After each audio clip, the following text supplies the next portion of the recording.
বিষয় আছে সাম্প্রতিক সময় ইস্যু যেটা রাজ্য রাজনীতি তোলপাড় হচ্ছে বাংলা ও বাঙালি বিভিন্ন রাজ্যে বাঙালি পরিযায়ী শ্রমিকদের উপর আক্রমণ, সে জায়গায় বিজেপির বিরুদ্ধেই অভিযোগ বিভিন্ন রাজ্যে বাঙালি শ্রমিকদের উপর আক্রমণ। সেটা কি নির্বাচনের আগে যেখানে রাজ্যের শিক্ষা, উন্নয়ন, শিল্প, ধর্ষণ এগুলো ইস্যু হওয়া উচিত ছিল, কিন্তু বাংলা ও বাঙালি ইস্যু কি বিজেপি তৃণমূলের হাতে প্লেটটা সাজিয়ে দিল না যে ইস্যুটাকে সামনে রেখে ভোট করা যেতে পারে? প্রশ্ন হচ্ছে বিজেপি এবং তৃণমূলের এজেন্ডার ব্যাপারেতে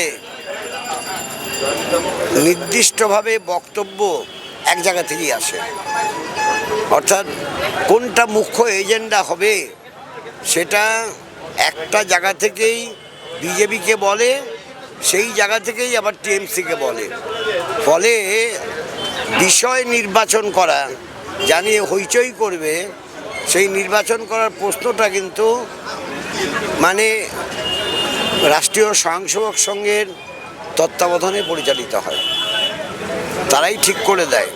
তারা নিজেরা রাজনীতি করে না, তারা নিজেরাই রাজনৈতিক কার্যকলাপের বিষয়বস্তু নির্দিষ্টকরণের ক্ষেত্রে ভূমিকা পালন করে, তাই করছে, তাই হচ্ছে। এবার একটা রিসেন্ট ইস্যু যেটা বিভৎস বৃষ্টি, রাজ্যের 12 জন সহনাগরিককে আমরা হারালাম, সেই একই দিনে আমরা দেখছি মুখ্যমন্ত্রী পুজো উদ্বোধন করছেন, এমনকি মুখের শোকের কথা বললে বিকেলবেলায় গিয়ে ডান্ডিয়া নাচছে। রাজ্যের অন্যদিকে 12 জন সহনাগরিককে আমরা থাকি। এটা তো আমি বুঝতে পারি না, একই মানুষের পক্ষে একই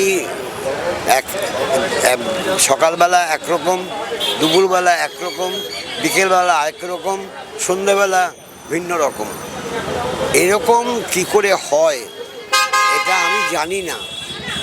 মানে এটা গবেষণার বিষয়বস্তু বোধ হয়, আমি জানি না, কারণ আমি তো গবেষক নই, আমি জানি না।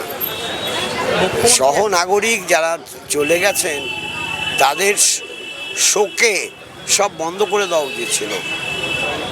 পুজো তো করবে পুরুত, পুজো হবে, তার আনুষঙ্গিক প্রস্তুতি হবে, সেগুলো হবে। উদ্বোধন এই পরিবেশ পরিস্থিতিতে আমি কোনো পুজো উদ্বোধন করব না, তাতে কোনো ক্ষতি হতো?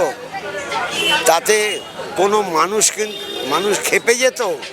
আমার তো মনে হয় না, বরঞ্চ মানুষ সাধুবাদ জানাতো।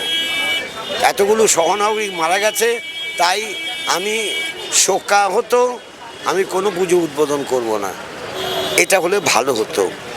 কিন্তু যিনি যা করার নয় করবেন না, তাকে কি করে করানো হবে আমি জানি না। শেষ প্রশ্ন, মুখ্যমন্ত্রী বলছেন যে ডিবিসি থেকে জল ছাড়ার ফলে কলকাতায় বন্যা। ডিবিসি থেকে জল ছাড়া হলো গোঘাট, ঘাটাল, খানাকুল, এগুলি ভাসনা। ডিবিসি জল তো দামোদরে যাওয়ার কথা, কলকাতায় কোনোভাবে ভৌগোলিকভাবে আসা সম্ভব নয়।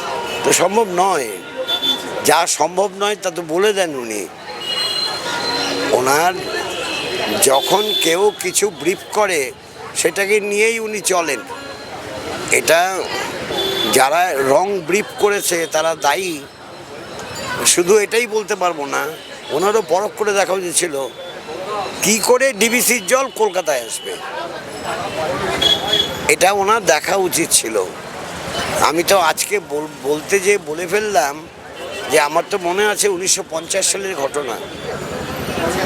আমি তখন গড়িয়াহাট রোডে থাকতাম, 23/16 গড়িয়াহাট রোড, তো জলের নিচে চলে গেছিল গড়িয়াহাট রোড। তখন তো এত মানে জলা বন্ধ করা হয়নি, নয়নজলি একটাও বন্ধ ছিল না, হ্যাঁ, তথাপি চলে গিয়েছিল।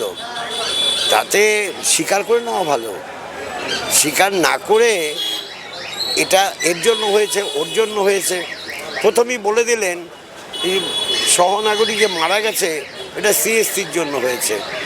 সিএসসি টুক করে তারা কিন্তু সঙ্গে সঙ্গে তাদের মুখপত্র দিয়ে বলিয়ে দিল আমাদের দায়িত্ব বিদ্যুৎ সরবরাহ করা, পোল তৈরি করা দায়িত্ব না, পোল মেনটেন করার দায়িত্ব না, তার মেনটেন করার দায়িত্ব না, সেটা দায়িত্ব স্থানীয় প্রশাসনের। স্থানীয় প্রশাসন দুরকম হতে পারে, এক রাজ্য সরকার, দুই কলকাতা কর্পোরেশন।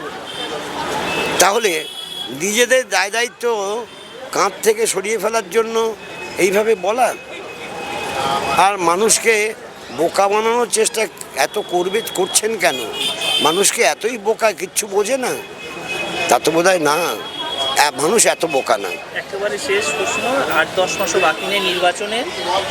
রাজ্যের যারা এই মুহূর্তে শাসক আর প্রধান বিরোধী তৃণমূল বিজেপি তরফ থেকে বারবার বলা হয় সিপিএম বলে কিছু নেই, বামেরা তো শূন্য। তো আগামী 8-10 মাস পর নির্বাচন, বামেরা কি ঘুরে দাঁড়াতে পারবে? আপনার অভিজ্ঞতা, আপনার প্রবীণ রাজনীতিবিদ, আপনি কি মনে করেন কতটা ঘুরে দাঁড়াতে পারবে? আমি এ ব্যাপারে এখন কোনো মন্তব্য করব না। আমরা শূন্য শূন্য বলেই মন্তব্য করবো না।